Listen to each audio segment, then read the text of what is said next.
Hello, and welcome to Thought for Today on Thursday, the 28th of January.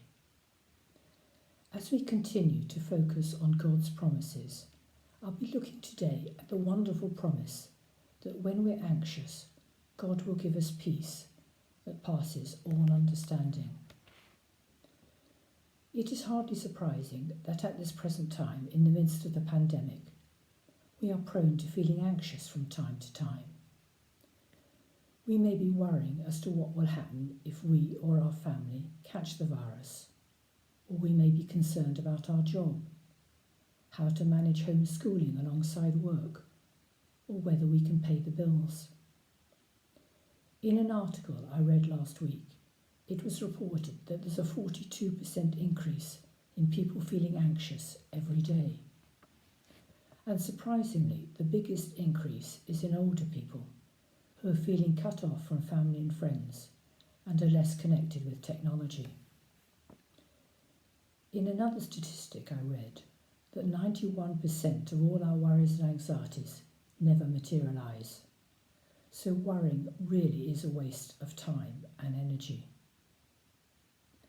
What's more, in the process of becoming anxious, we tense up, become irrational, may be irritable, find sleep difficult, and hence become more incapable of doing our daily tasks. Talking about our fears and anxieties can help. So if you would like to talk to someone in our pastoral team or to the Charnwood listeners, then please do contact them. Details may be found on the web or via the office.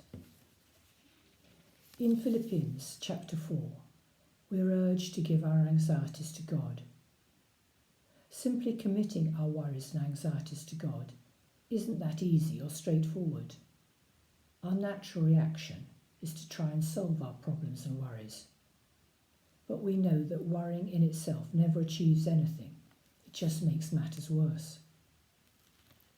However, in Philippians we have God's wonderful promise.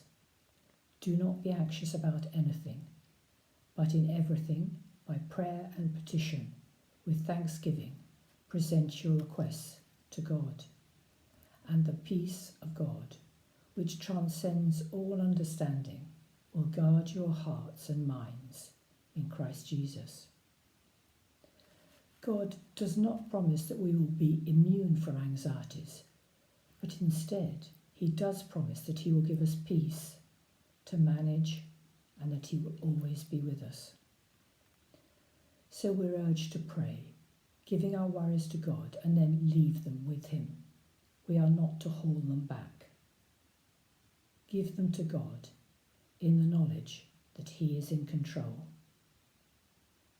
So today, may the peace of God, which transcends all understanding, guard your hearts and minds in Christ Jesus.